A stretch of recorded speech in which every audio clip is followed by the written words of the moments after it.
Hello and welcome to the Long Day's Journey into Film podcast. I'm Russ, here with my co-host here. Andy here.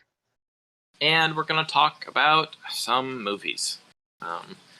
Yes, sir. Should I come up with a better opening line than that? It's kind of boring. Anyway, we're going to talk about some rape and revenge movies that are very different. Yes. Yes. So if you don't want to be spoiled for Ingmar Bergman's The Virgin Spring from 1960 and Last House on the Left by Wes Craven from 1972, then don't watch this. Or do, if you don't care. So before we get to the movie discussion this time, we're gonna do something new and experimental this week. On the Discord server. Oh yeah, let me just real quick shout out the Discord server. Shout out to Movies and More Discord server and Film Collective Discord server. They're both good movie servers. The Film Collective just turned 1 year old, so that's cool. Over on Movies and More Discord server, I asked all the nice people there for some questions. That are movie related, so we can have a question segment like I've seen on other podcasts, because I'm a hack and I just steal other podcast ideas. If you want to leave a question, you can leave it in the YouTube comment section or join the Discord server that I'll link down below in the description and ask there. Starting off, we got from Dan, our very own Dan, who was in several episodes. So thanks, Dan, for asking a question. What film got you into film? That's pretty easy for me. I think I've mentioned it on a previous episode already, but Scream. I think Scream's the movie where I realized that I really like film. For me, I always watched stuff when I was younger, especially Star Wars and like Jurassic Park, just like classic stuff with my family. Same. But like it was never really I really loved those movies, but it was never like a big thing movies to me.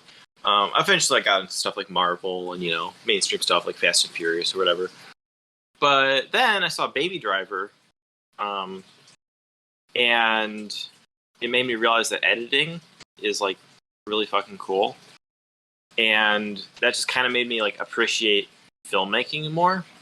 And like at that point I was kind of getting into movies of different sorts, but that just really made me appreciate like the actual like filmmaking. Then I saw Taxi Driver, which is still my favorite film all these years later. It's just really connected with me in like a way that no movie really ever did before.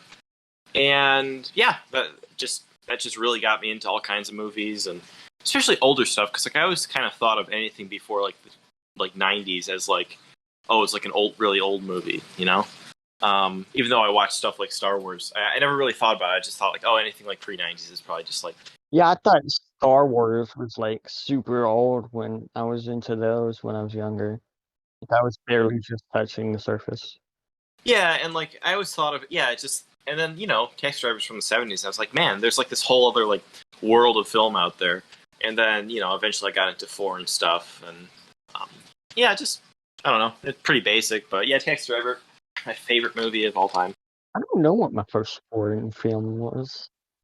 Actually, I can't say that's my favorite film of all time, because I don't know what my favorite movies in the future will be. But it's my favorite movie of all time up until this point. That makes sense. But I think my first foreign film was probably like Old Boy or something, which is another of my favorite films. But I really don't know. That's a good question. I really don't know mine either. Yeah. It couldn't have been too long ago. Yeah, it was like 2018 when I was like late 2018, early 2019. That's when I was getting into like foreign stuff. I wasn't quite. I think it might have been Stalker by Tarkovsky, actually. That's a good first foreign film.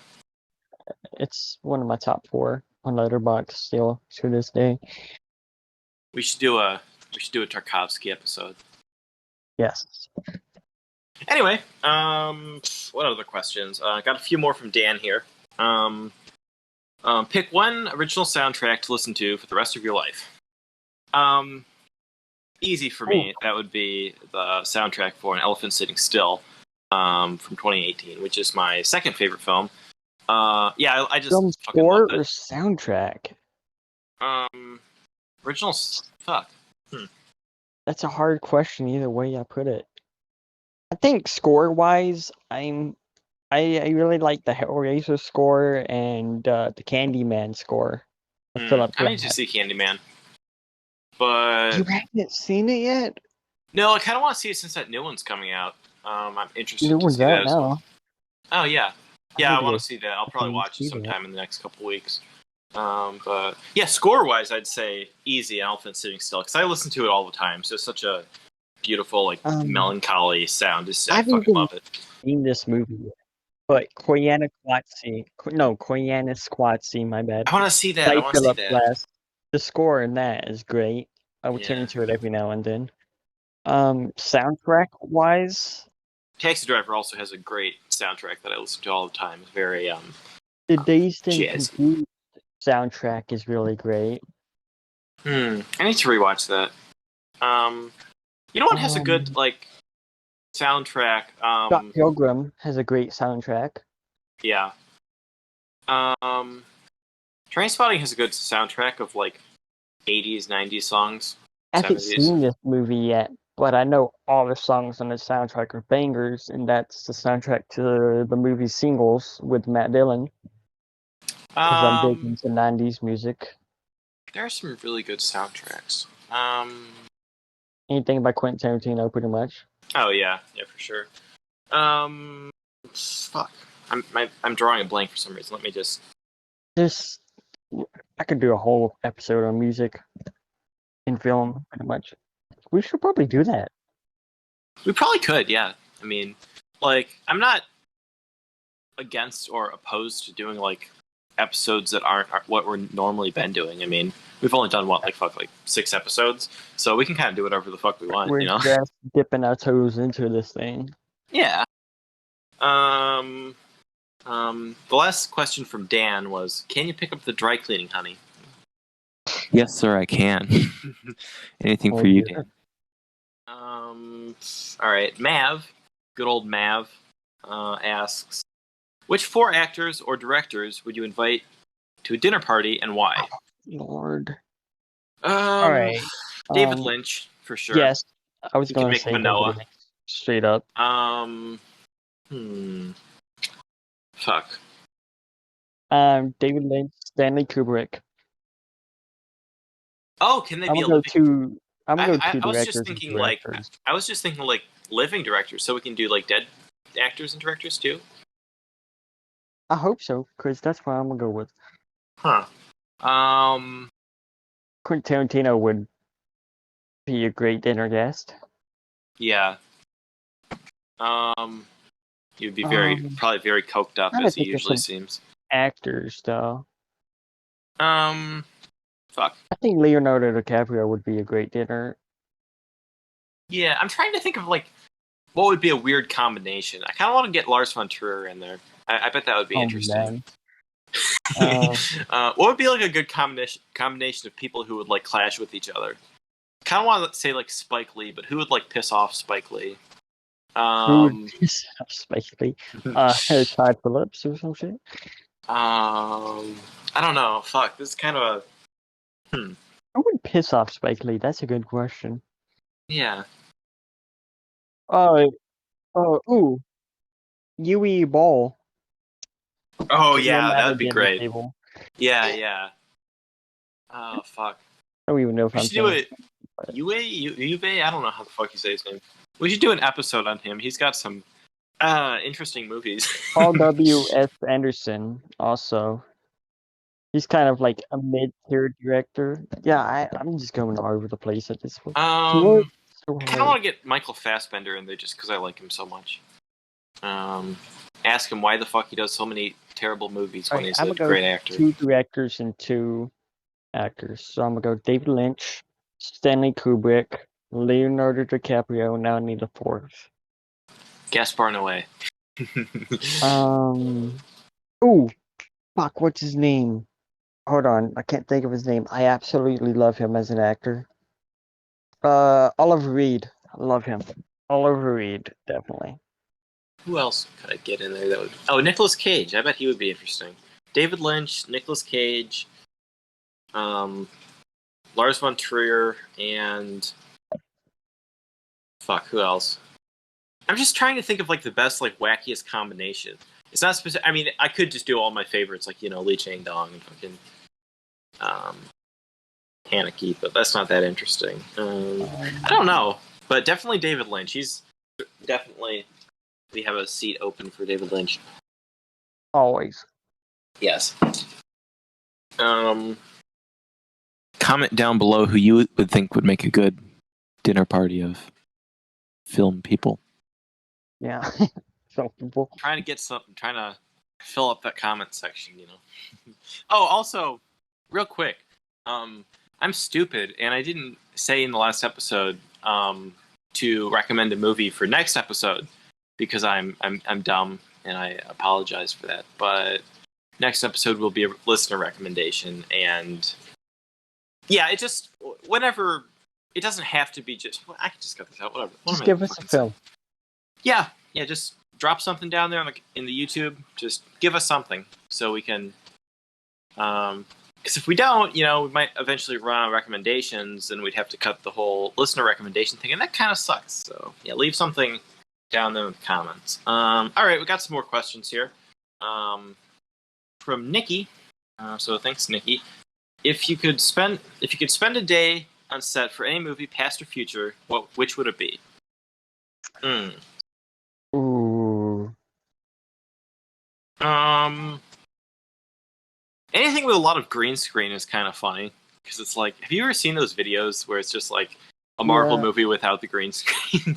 I'm trying to think of like something that would just get me the best of everything. Yeah, I want me to say too. The Thin Red Line by Terrence Malick would be a good one, just because sheer amount of actors and cast who were even there to film but never ended up in the movie.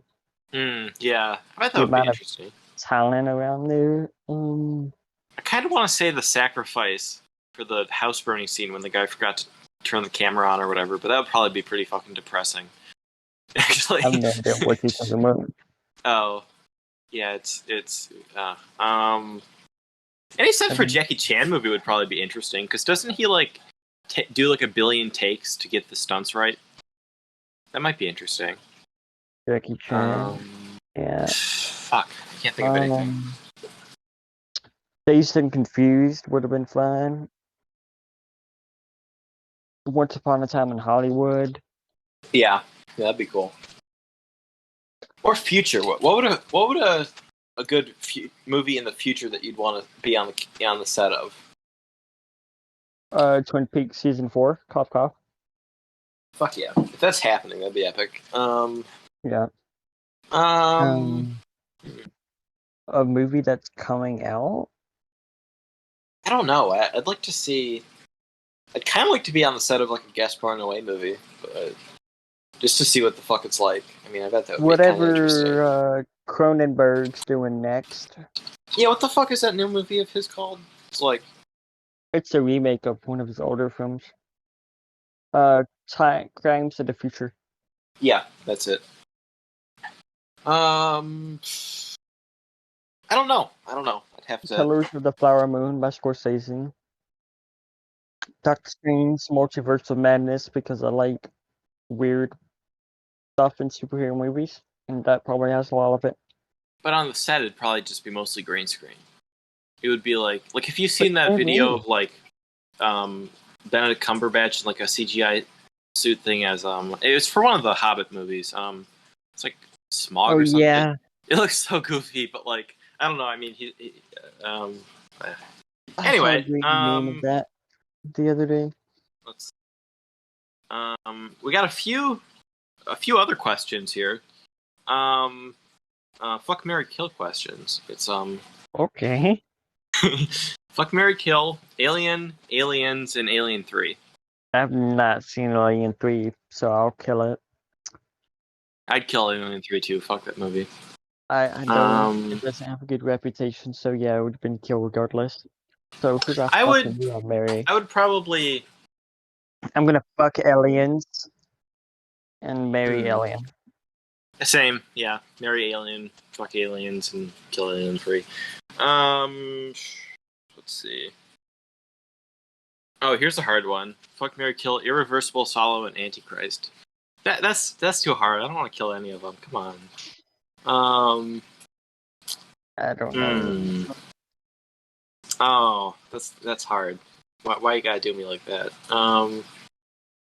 Probably fuck Solo, marry Antichrist, and kill Irreversible. Sorry, Irreversible. I love that movie, but out of the three, fuck, marry, kill, Lego Batman movie, and Lego Movie Part 2. I've only seen the first one, so I don't I've really not know. seen either of those.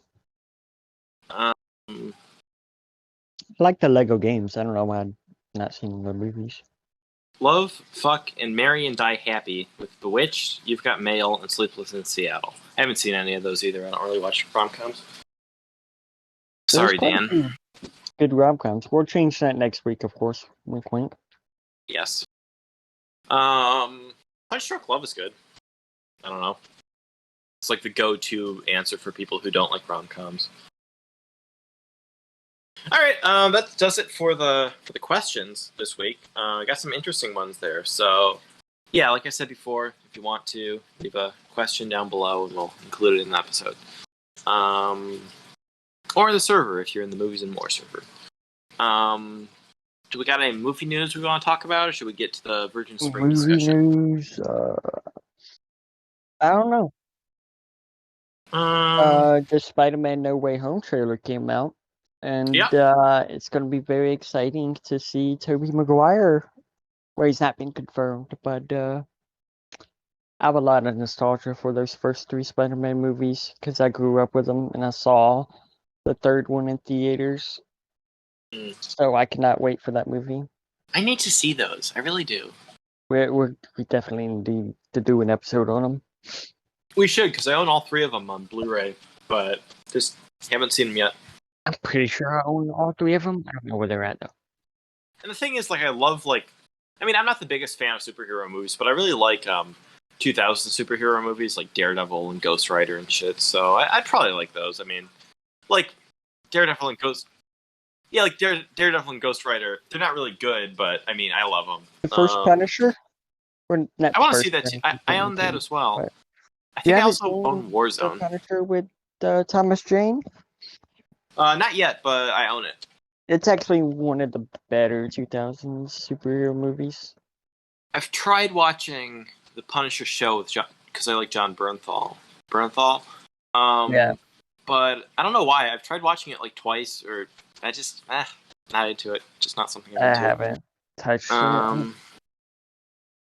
Anyway, so let's get on to the main topic of this week's episode, which is The Virgin Spring from 1960, directed by the one and only Ingmar Bergman. This is my first Bergman. Ooh, interesting.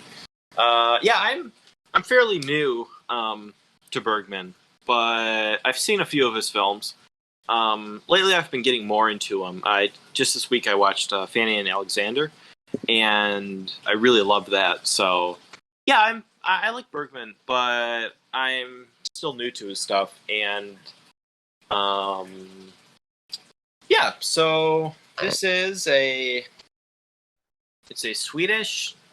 I kind of hate to call it a rape and revenge film because, like, if you go to like Wikipedia, that's what it's classified as. But like, it's kind of not.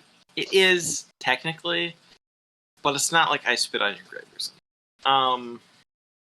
So yeah, this is a classic, classic foreign film. So what do you think of it? I actually surprisingly liked it. I don't know if I loved it per se, but I liked it. Every time I watch one of these older movies that are black and white, I'm kind of like, going into it for some reason, but I always end up liking them at the end. Mm. So, this was also my first Bergman, as mentioned before. Oh, do you want to give a description of it? Because I know how much you love giving descriptions of movies. Yeah, okay, so, basically, it's a story of, I forget her name. I don't know why I'm forgetting her name. Karen? Karen? Yeah, Karen. It's like Karen or Karen in the Yeah, movie. I have no idea. If I'm saying all the fucking Swedish names wrong, sorry, but I have no idea what I'm saying.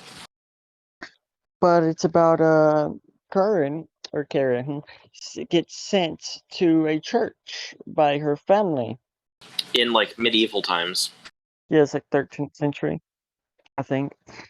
And she gets sent to go off to this church that's a little ways out on horseback with her adopted sister, I think. Um, yeah, I'm not really sure, but yeah, keep going. Or servant. Servant. Serpent? She's Oh, pregnant. yeah. It says servant. Oh, anyways, so they go out and then the movie does a good job drilling in that Karen is pretty innocent, kind of young and fruitful young lady. She's very naive per se. So she meets these three guys along the way to the church after being abandoned by her servant who was scared of the woods. Was that our servant? It says servant on Wikipedia. Okay. Who secretly worships the Norse deity Odin, by the way. Yes. The opening scene of the movie. Anyways, she gets abandoned by the servant, and she meets these three guys, and they end up convincing her to sit down for a picnic, and they end up raping and killing her. And this is a 60s film, so it's not very graphic, but it's very straight to the point. Yeah. And it does the job. And so she gets raped and killed. So these three guys end up finding their way to the farm that she's from unknowingly, and gets to eat dinner there. And after dinner, they offer a dress to Karen's mother. It turns, and Karen's fucking mom. Shit, I'm butchering this. Well, basically, Karen goes into the woods and gets raped and killed, and then the people who did it end up at her family's house, and shit And happens. yeah, shit goes down. And it's an Ingmar Bergman film, so it's not just. There's more going on underneath than just a basic revenge film. I really enjoyed this movie. Actually, I don't know if I'd give it a super high rating, but I enjoyed it. Yeah, I really. So this was my second Bergman I watched. I watched a couple months ago. And I didn't love it when I first watched it, but on second watch, I think I appreciate it a lot more. But yeah, it's one thing I really love about it is the cinematography and just the way it's Oh shot. yeah, the cinematography is great. Cinematographer, I think it's Sven Nykvist. I'm probably saying that wrong because I don't know how to say those names. He did a whole bunch of other cinematography for other Bergman films like Persona and Fanny and Alexander and Winter's Light and Tarkovsky's The Sacrifice as well, which I brought up earlier. But yeah, it's just really great use of like lighting and like shadows and shit. I just like technically this film is like pretty much flawless. I think like it's just a very technically well made film. It's a very tight script. Yeah, and it's only like 90 minutes, so it's not a huge commitment. Yeah. The movie does a really good job of drilling into the innocence of poor Karen. Yeah, it establishes the characters pretty well, just from the first couple scenes with what the fuck was her name? The pagan. It's like Ingrid. Yeah, angry. Angry because she's Angry. like angry because she's always miserable and pissed off.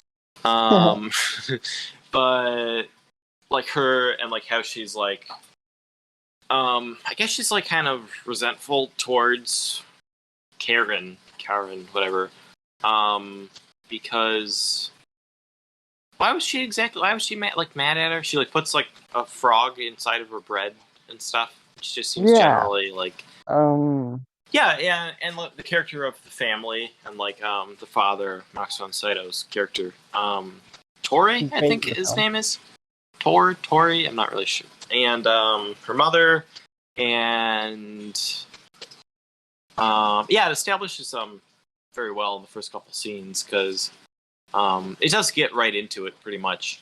Yeah, it's a very effective film because at first like not nothing too intense is happening, and then when it gets to the scene when Karen is raped and killed, even though it's not very graphic, for it's from the 1960s. Blunt. It's very I think it's a very effective scene, just because like before that when they're having like a picnic, and she's like you said, very naive, Yeah. and you can tell that they're not up to you can tell something terrible is going to happen, and then when it does happen, it's like it's not very graphic, but it's very effective. Maybe you wouldn't expect that to happen in this type of movie. I don't know. Or just how I can't think of the word I want to say, but nonchalant almost Yeah, about how it's played out. yeah. It's a very important part of the movie that the whole family are they're all Christian as well, except Yeah. for Ingrid, I think it is. She's pagan, worships Odin. Something about the Odin thing.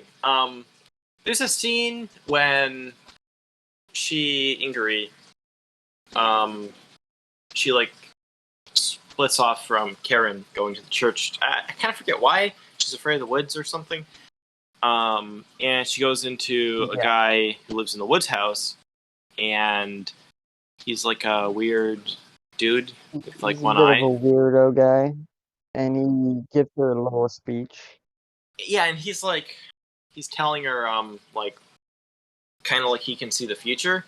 He says like I something like along the lines of three dead men are passing through, kind of the three the two guys who rape and kill Karen and the little kid they're with, because eventually they're both killed later on in the film, and it's like he sees the future or something, and he's like trying to get he's like showing Ingrid like little tokens or something, and apparently I read this somewhere, he's like Odin, I guess, because like he has one eye. Apparently Odin has one eye.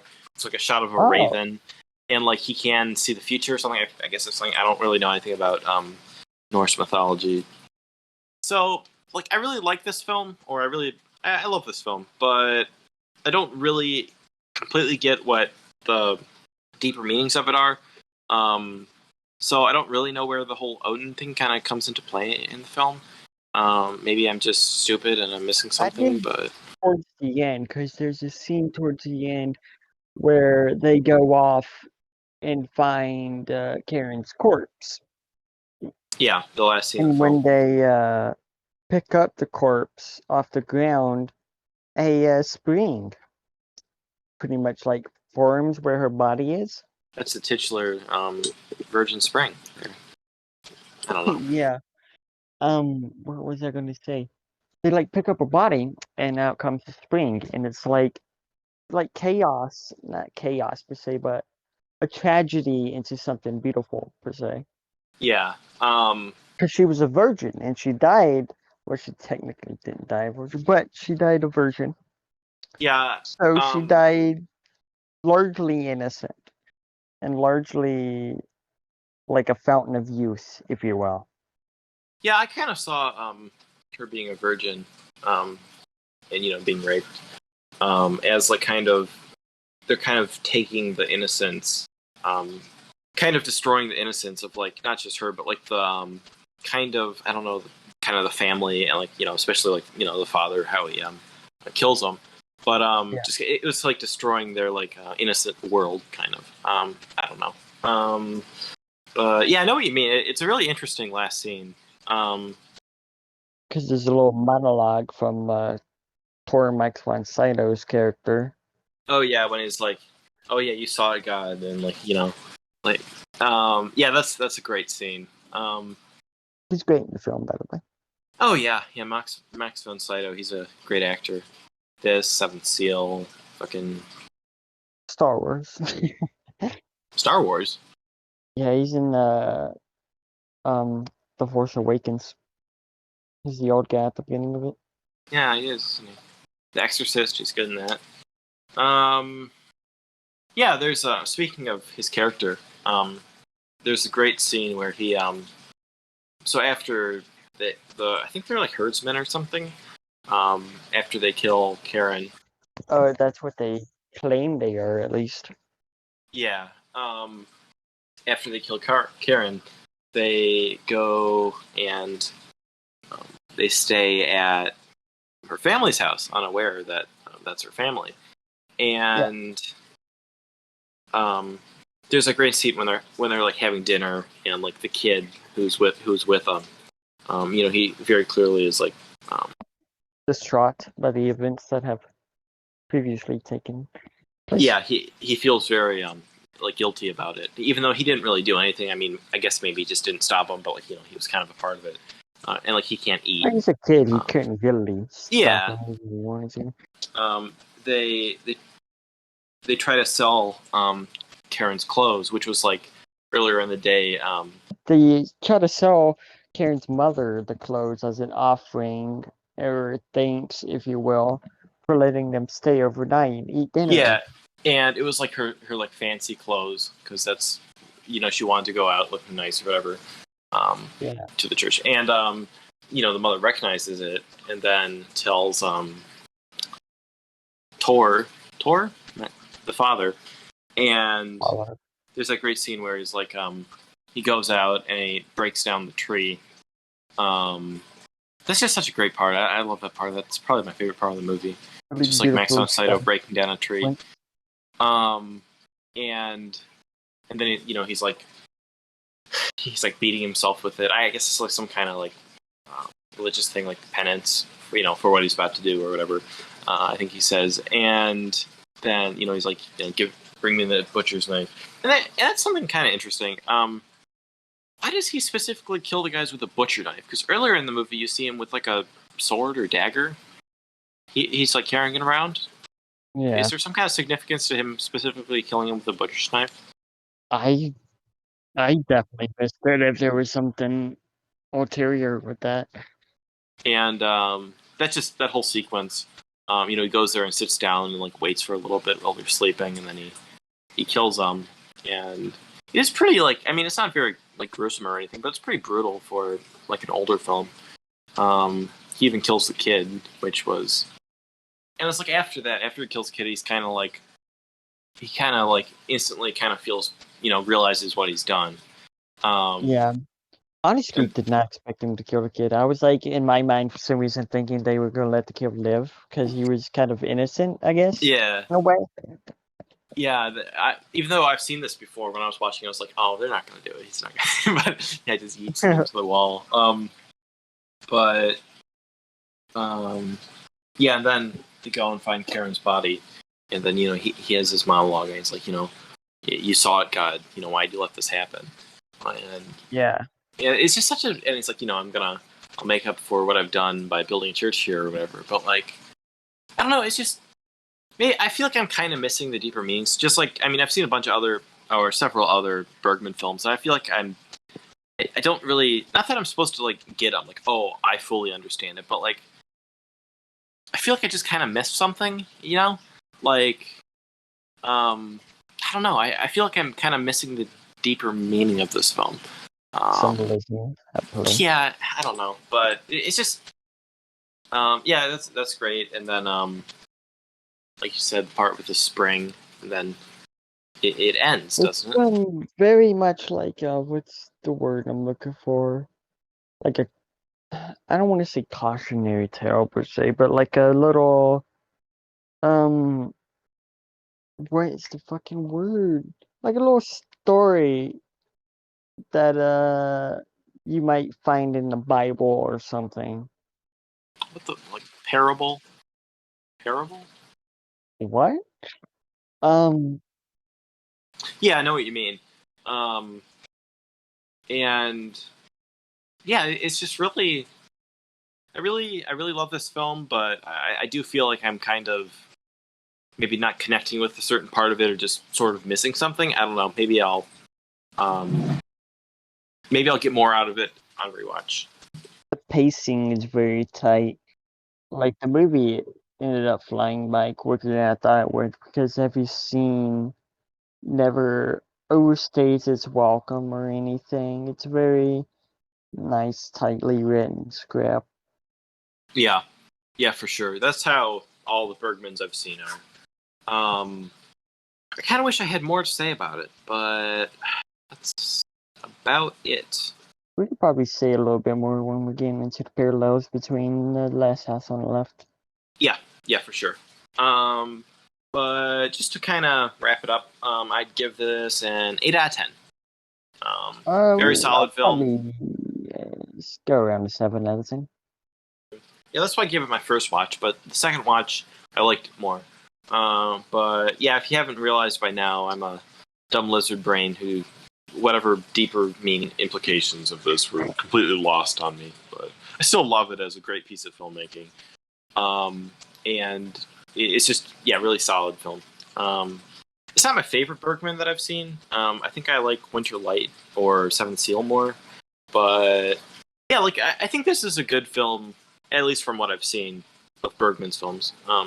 Definitely an interesting starting point for me. Yeah, it's kind of a good starting point because say if you started with something like Persona, um, where it's maybe a bit more experimental and weird. Yeah, this is a kind I of was going to good start with starting like the Bergman. seventh still, not still, the seventh Yeah, that's a seal good one or as well. wild strawberries. I would say this one is probably a really good starting place because, like we said, it's kind of there is deeper meanings and stuff, but like you can watch it as like a story that plays out without being too confused with it. Um, but yeah, yeah. Right, last house on the left time. Okay, so now, um, getting onto the main attraction here. Um, Last House on the Left from 1972, directed by horror icon Wes Craven. So I wanted to talk about this one with the Virgin Spring because Wes Craven was very inspired by the Virgin Pretty much Springs. the same Just film. yeah, it's pretty much a remake of the Virgin Spring, except for made as a like a 70s exploitation movie. Um, and unlike the Virgin Spring, it kind of looks like shit, and the acting is bad, and I kind of fucking love it. I do not. Okay, so yeah, what do you think of this one? Because I know you like some of Wes Craven's other films, like Scream. I know you've said before it's your favorite film. Um, so what do you think of this one?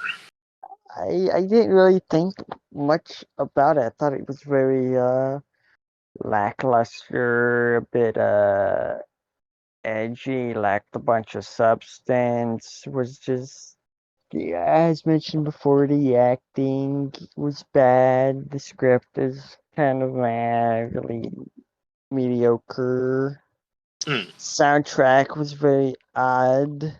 It's very Yeah, low for sure. budget film. Um, And the tone it's very tonally all over the bouncy, place. Yeah. if that makes sense. Yeah, I completely agree with everything you said there. But I really love this movie. So this is my third watch. I watched it a while back, and I thought, it's pretty good. And then I rewatched it again this spring, and I really started to like it more. And now I kind of love this movie. So yeah, so this is Wes Craven's. Directorial debut. Yeah, so this film, Mm. Wes Wes Craven's directorial debut. It's very, yeah, like you said, it's very low budget. It's the tone's all over the place. It's kind of not like technically it's not the greatest, but I really kind of love just like Very much exploitation film. yeah, I really love the so I'm not sure if I've really talked about it on here before, but I'm a big fan of like disturbing movies.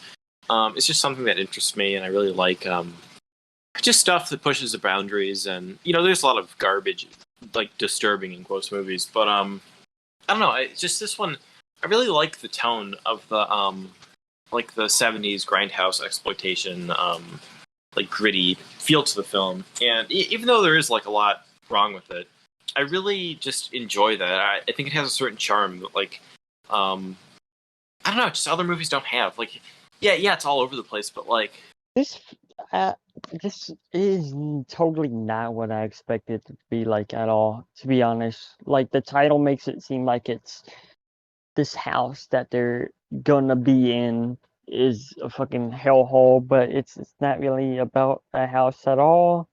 yeah, like the thing is, it's like it rests on 13 acres of hell. Is like I'm not sure if you've seen it, but there's all kinds of like, the whole marketing around this film was like it's like the most shocking, disturbing thing. It's like, in the trailer for it, it's like say to yourself to avoid fainting, it's only a movie, like that type of thing. Like, um, but yeah, I know what you mean. It's not really about I mean, I guess the back last house then on it the was left. very shocking and jarring, but now compared to a lot, it's very blah and lazy to me. I know what you mean, but like, yeah, like if you look at it by today's standards, it's not very disturbing. I do think it's pretty it's a pretty mean spirited film, and it's definitely got some disturbing scenes. But like, I mean, I don't really think it's disturbing, I but thought they were gonna be in a house the whole time, and that's where all the torture was, and the yeah, criminals are gonna be like mocking and teasing parents of the girl or some shit, and it's totally not like that at all. yeah, but like, imagine like your parents or even like grandparents watching this in the '70s when you're not like desensitized to like violence and sex and that type of thing that Yay, everyone. Not that America! that's a bad thing. Not that I'm like saying everyone's desensitized nowadays, but like for the time, it was pretty hardcore, and you kind of have to look at it through that lens more. But and because this was like a very despite kind of being a sort of um, horror classic in a way. A lot of people do hate this film, and especially when it was released, a lot of people. It was very controversial. A lot of people hated it. I don't It was like banned in the hate it UK. personally, It but was banned in Australia, I think. It was very heavily had to edit it down to avoid like X ratings and just to play it in theaters. And people were like, apparently, people were always like throwing up and fainting in the theaters and stuff. So yeah. it did get a very visceral reaction when it was released. Um, but yeah, by today's standards, it's not really the most extreme thing ever. I guess we didn't really give a plot description, but it's pretty much the same as The Virgin Spring. Two teenage girls go out to because it's her birthday. What the fuck is her name? Mary? Mary. Yeah, Mary. It's her birthday, and they go out and they try to get buy weed, and they Yep. run into a gang of really sleazy criminals who eventually end up like same as Virgin Spring, raping and killing them, and they end up in their parents' house. Yeah, she meets a Um, guy who says he has some weed, takes it to an apartment, her and a friend, and they did not have weed. yeah, Were the guys who had escaped from prison as it's hinted beforehand earlier in the film. I actually really like that first introduction scene to Krug is his name. Krug and his whole gang of scumbags. Like it's like they're driving in the car, Mary, and I think her name's Phyllis. Yeah, it's like her friend. Anyway, they're driving on the radio. They're saying like these dangerous criminals have escaped from prison or whatever, and they're wanted. And like you see, it's just I think that's kind of a good scene. It's like they're like in like a shady alley or some shit, and I just want to mention that the name Krug Stillo is a very what's the word, cartoony name for a villain. Very you don't meet people named Krug. yeah, it's kind of like in the other Wes Craven film, Freddy Krueger. I don't know if there's Yeah, any connection there, but I didn't think about that. He also killed young people, and he was killed by their parents, which is maybe a coincidence. I don't know. I made way too many notes for this. I have like 5 pages of notes. Fuck. So what's really weird about this movie is like it is very dark. You know, the 2 teenage girls being kind of abducted by these violent criminals, and then abused and raped and then killed. But it keeps cutting back to like really goofy shit with like these 2 like screwball cops. Like I don't know. Very totally weird. Like I don't really know why they made the choice to like have that like goofiness, and also there's scenes where like say when they're taking him out to the woods, there's like a song I think that was made by David Hess, the actor of Krug. It's called like Sadie and Krug, and it's like the lyrics are like Sadie and Krug are going out to have fun with these teenage girls or something like that. It's like really weird. Like I'm not sure if it was supposed to be funny or if it was supposed to make it like morbid, or like kind of in the first scene when they go and Mary and Phyllis, they go into the room, think they're gonna buy weed, and like they all like they're like threatening on it. The guy pulls out a knife or whatever. And it's cutting between that and their parents like making a birthday, like setting up birthday stuff, and like they're kind of being goofy too. It's like I'm not sure if that was supposed to be like. It's just odd. Like the tone is very odd because I'm not sure if it's supposed to make it like morbid, like oh look they don't know what's happening, or like, but especially with the cop stuff, like I don't know what's with those 2 screwball cops, and like I don't know if you're very much into true crime or stuff, but sometimes cops are dumb. Yeah. So I guess it kind of fits in that regard. But like it'll cut to it, from something really horrific, like through like torturing the girls or whatever, and then I'll cut to them like, oh, we're out of gas. We need to get a ride on this lady's chicken truck. It's full of chickens, and we're gonna fall off. It's like they're like really just like slapstick. I'm weird. Not, maybe, yeah, and like I thought maybe like what they were going for, because it almost feels like that's like out of like a sitcom or something. And same with like kind of the opening scene, or one of the opening scenes when Mary's with her parents, and she's saying like they're gonna go out, and the guy's like, or her father's like, kind of saying like you're not wearing a bra or whatever, like that kind of felt like it was out of like a sitcom or something too. And maybe Wes Craven was going, or maybe they were going for like a,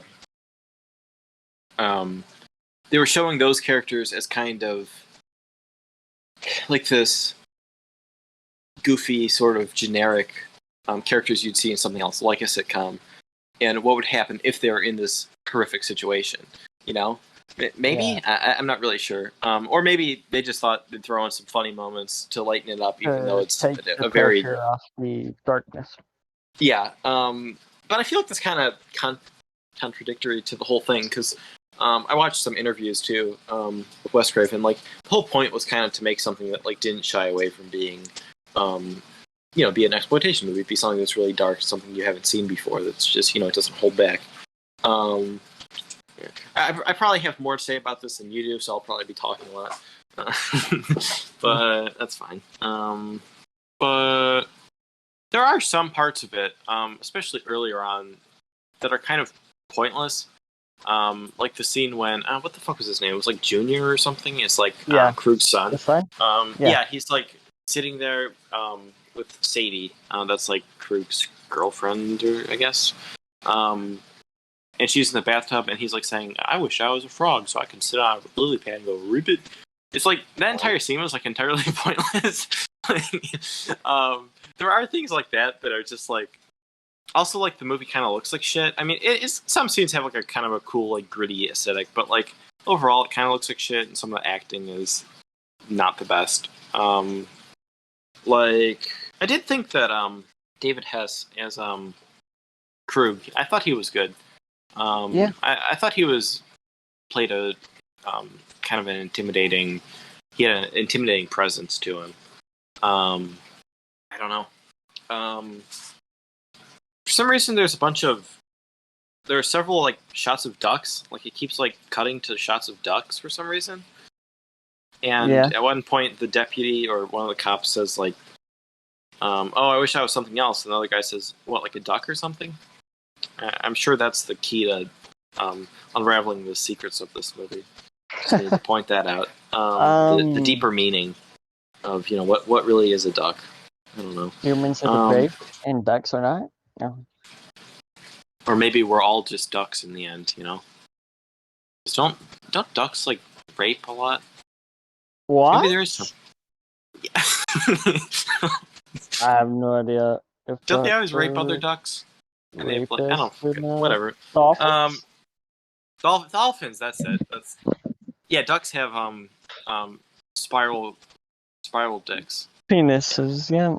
That's not really. Anyway, so eventually they go out into the woods, and apparently that was like one of the guys. I think it was Sean Cunningham. He was like a producer and writer on this. He eventually did like Friday the 13th. He started that whole franchise. But I think it was just like his like backyard, those woods. I think they said something like that in the bonus features. But they kind of torture him and rape him for a bit or whatever, and then they kill Phyllis and they disembowel her, which is kind of one of the more disturbing moments, I thought. Cause you don't see that many disembowelings in movies. I don't fucking know. And then they kill them both, and there's an odd moment where after I think Krug rapes Mary, it's almost like they feel bad about what they did. Like they're all just kind of standing there in like disgust. I don't know, because it's like their entire thing is they're made out to be like kind of like cold, heartless psychopaths, but like for that one moment they're just kind of it feels like they're almost like what do we do? Yeah, and then they like shoot her and she falls into the lake or whatever, and then they go to her parents' house, not knowing that's her parents' house. But like earlier when they went into the woods, you see like her driveway, like she's right. So like, aren't they like right next to her? And like they're like shooting and stuff and making all that noise. Like, why would they go directly like I don't know, like half a mile away or like whatever to the house? I don't know. Maybe it's just a. It's a 70s movie. You can't think that deep. Yeah. And they very hospitable. They let him in. And what the fuck happens? Does the mother, I think her name's Estelle, she notices that the guy is thrown up in the bathroom. Yeah, Junior, because he's a heroin addict, apparently. Yeah, and she sees that he's wearing Mary's necklace that they gave to her earlier in the movie. But it's like a peace necklace. And like, is that really such a giveaway thing for someone to be wearing a peace necklace in the early 70s? Like, is that really a dead giveaway that was Mary's or whatever? But then she really. But it gives her it's not the dead giveaway because she suspects it, and then she checks the suitcase and finds her bloody clothes or whatever.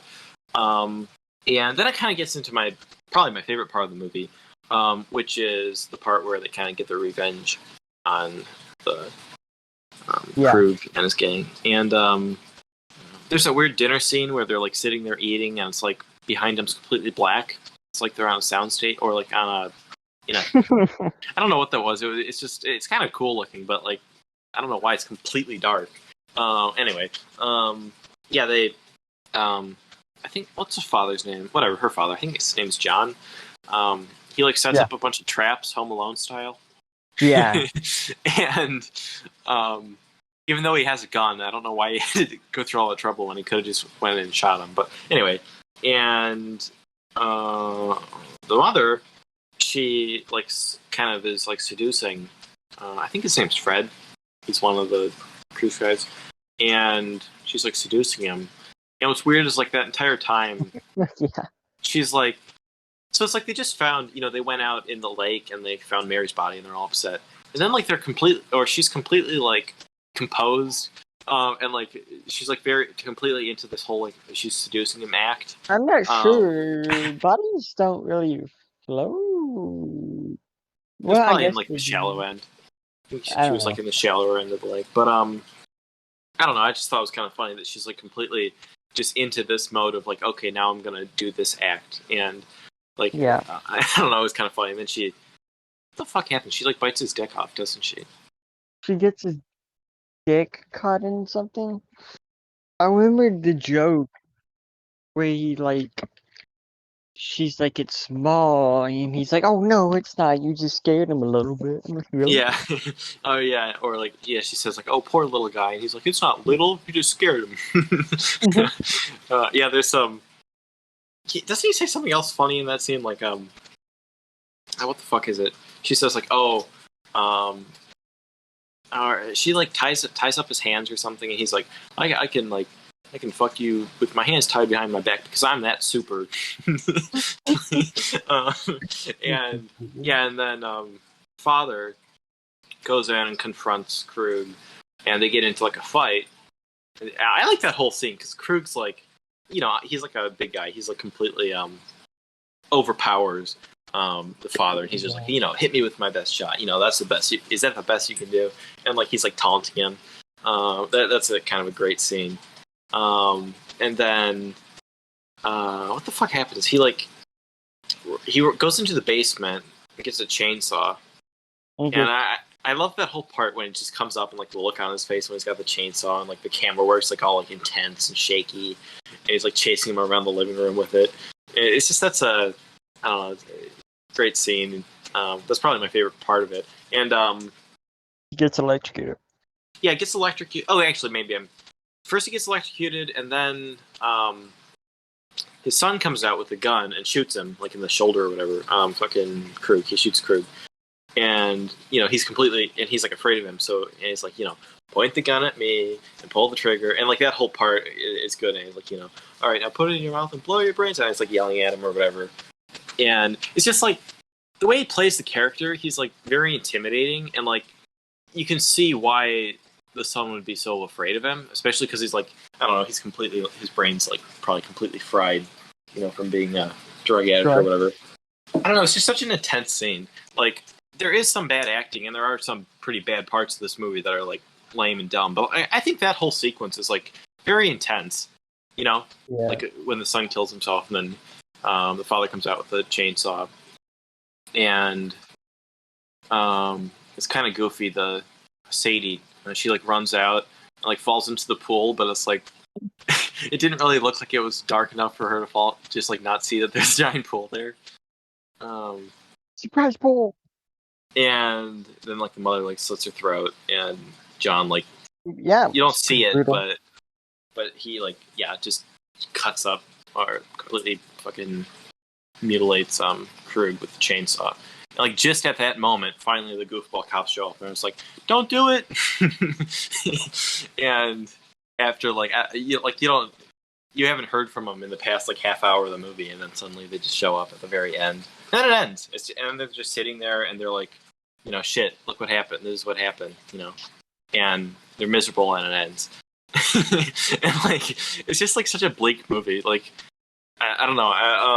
And in the ending credits, there's like cheerful like upbeat banjo music playing, and it's like showing all the it's like the characters, and it's like parts not like particularly like the more disturbing parts of the movie, but it's like showing them like happy, and it's like freeze frames, and it says like the actor's name, like it's a fucking like sitcom like opener.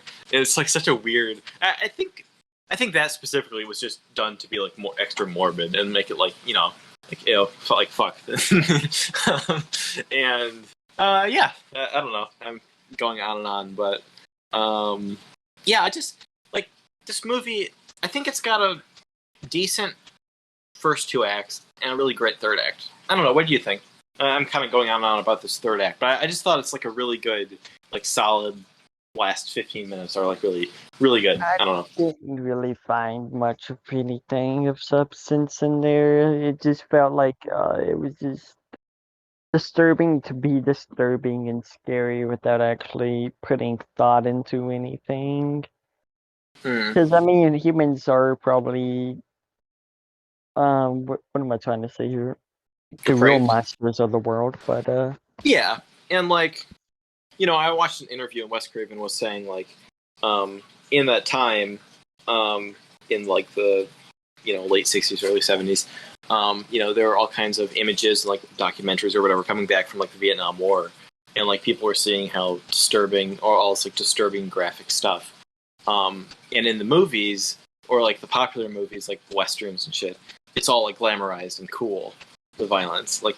Yeah, and he said like he just wanted to make something that was real and that like really just shows it as something like this is horrible and disturbing, the violence in it. And I don't know, I see what you mean. It's just kind of being shocked for shock's sake, but I just think it does it really well, and I think the movie is effective in what it's going for.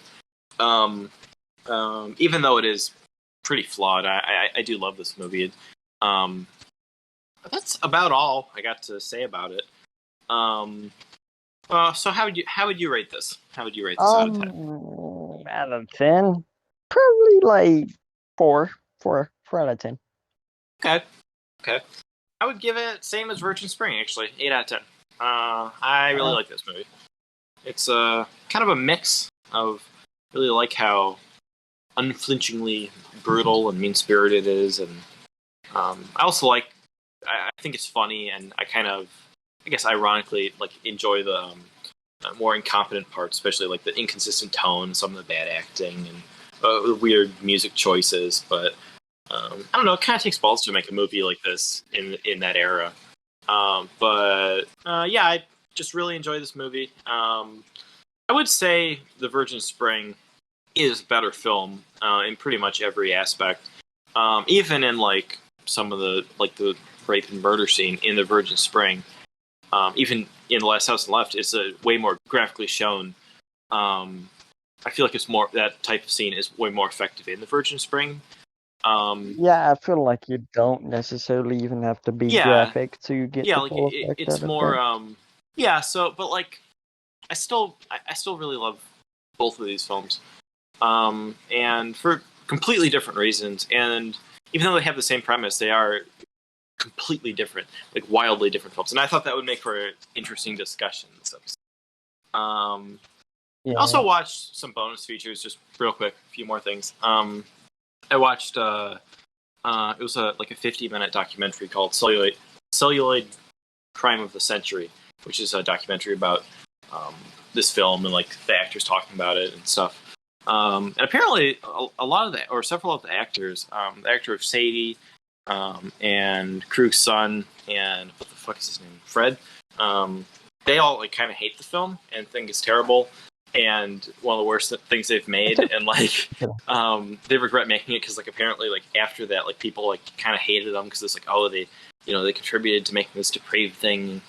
But I don't know, Wes Craven, he didn't seem to hate it, so that's nice. I guess originally it was supposed to be like a really hardcore like porn film with like necrophilia yeah, in it, I saw that. so that's cool. I kind of Oh, want to see that version of it. It sounded interesting, but because I'm a sick fuck. we would have watched it on Pornhub instead of. I I'm not particularly a huge. I haven't seen a lot of Wes Craven's early stuff, but I didn't even like the original Hills of Eyes. I just thought it was boring, like I did this one. Yeah, I like the. I haven't seen too much of his early stuff either, but I've also seen The Hills of Eyes, and I like that one. I actually prefer the remake, which is something you'll never hear me saying, especially like I prefer the remake as with well. especially horror remakes. And speaking of horror remakes of Wes Craven films from the '70s, I also watched The Last House on the Left remake from 2009, directed by Dennis Iliadis. I don't know. I don't have too many thoughts, but I just have a few things I want to say about it.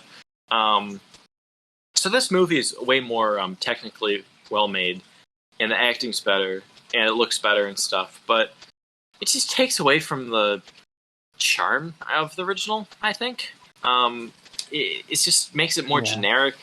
The characters are more generic. It's got more generic scenes. And it is a decent movie. It's definitely one of the better horror remakes out there, but I feel like it just kind of misses the mark of what the original was going for, because like it's it's the same story and stuff, but I guess spoilers for it. I mean, there's some differences, so do you mind being spoiled for the remake? Because there are some differences. All right. No. They make it just as brutal. I mean, it is a very violent film, the remake, as the original. It really doesn't hold back in that part. But for some reason, they make the choice to have Mary doesn't die for some reason. Like, and it really doesn't add anything to the plot. And like, you don't really see much of her in the third act, other than like, I don't know, they like drive off with her at the end. But I feel like that kind of just takes away a lot from it, and like for no reason, because it's still a very brutal movie, and it's not like they're toning it down to make it like PG-13 or something. So I don't get why they did that. Also, it has more of like a I hate to say torture porn because I hate that term, but that kind of post-Saw, really like gruesome torture type of thing. Like, oh yeah, Aaron Paul's in this movie. Good old Jesse from Breaking Bad. But he gets like his arm like shoved down a garbage disposal, and there's a scene where a guy gets his head put in a microwave and it explodes. Like, that's actually how the movie ends. Like the father like takes Cruz's character and like ties him up, and yeah, and I think it's like the next day too. So it kind of takes away the whole element of the first one, where it's like this like outburst of violence from the parents to like kill him, and it's like he like planned it out. He like tied them all up and like put him inside of a microwave. And, like, his head explodes, and it's a really cool effect, and it's a really good scene. But like, I feel like it just takes so much away from the ending of how the original ended, with them just like sitting there like, I don't know. Yeah. There's just different choices in the film. Also, like, for some reason, the father is just a complete miserable piece of shit in this one. Like, even like early on and stuff, he's just kind of an asshole. I don't know. Yeah, I really don't have much to say about this. It's okay, but it's one of the better horror remakes out there. It's nothing terrible. And if the original didn't exist, I'd probably like it. But I don't know. It's It pales in comparison. Yeah, it really does. I mean, maybe you'd like it more since you weren't the biggest fan of the original. I don't know. But just, yeah, it's just like, I don't see why there's just changes. Like they changed the whole like blow your brains out scenes with the son and stuff. It's like, I don't know. I don't see why they made the choices they did. But it's okay. I guess to be different. But it's not different because it's the same movie, but it's just more generic.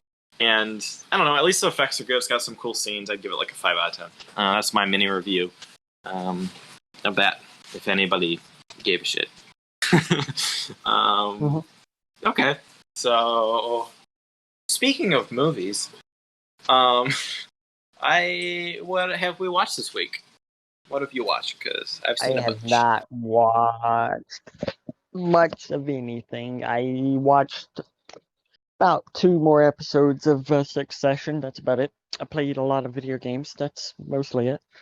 Okay. Yeah, I tried to watch more movies this week. Kind of like last week, I'm kind of getting back into watching movies instead of watching a show. So I finally watched The Green Knight, the new David Lowery film.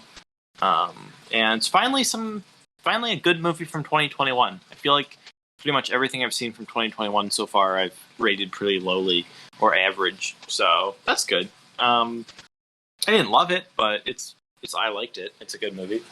Hopefully Candyman will be into the list of good stuff. Yeah, that looks interesting. Also watched Welcome or No Trespassing by Elm Klimov, the director of Come and See. And for being from the director of Come and See, which is like the most brutal, horrifying war movie ever made, at least that I've seen. It's like very lighthearted, fun comedy. It reminded me a lot of Moonrise Kingdom by Wes Anderson. So that was interesting. I don't usually like comedies, but this one just really did it for me. Really enjoyed that. I'd like to talk about that at some point on here, actually. It's an interesting one. Like, barely anyone's seen it, apparently. So, I also watched the television version of, or the miniseries version of Fanny and Alexander by Ingmar Bergman. Really, really good 4-part miniseries. I think it was Bergman's last thing he made. I'm not sure. Maybe it was his second to last. I don't really know. But it's really great. I still want to see the film cut of it, but The film? yeah, because there's a 3-hour movie version, and then there's like a 5-hour miniseries version. And I really love the long version, but I heard the 3 versions may be a bit more what's the word? Yeah, concise kind of. Yeah, I hear both versions are really good, and I really love the version I saw, so I kind of want to see the other one. I own the Criterion Ingmar Bergman box set, so I own both of them. So I'll probably get to that at some point. But yeah, that was really good. I also finally got around to seeing Seven Samurai by Akira Kurosawa, and I loved it. So wait. Yes, and I'm glad I finally saw a Kurosawa movie that really connected with me. Because, like we talked about on the episode with Yojimbo, I was afraid that he'd be one of those where it's like I was just waiting and waiting to see a film from him that really connected, and like none of them really do. Because I hate to do that with like famous directors, because everyone always raves about their films, and I'm like, I don't know. But yeah, finally I can say I really love a Kurosawa film, and I'm excited to see more from him. Also saw Stoker from Park Chan-wook, one of his American films, and it was pretty good. I didn't love it, but I don't know. It was good. It was technically well made. A lot of good editing, like in every Park Chan-wook film. Also saw Sex, Lies, and Videotape by Steven Soderbergh. I watched it right before recording this, actually. It was also really good. It gave me big like American Beauty vibes.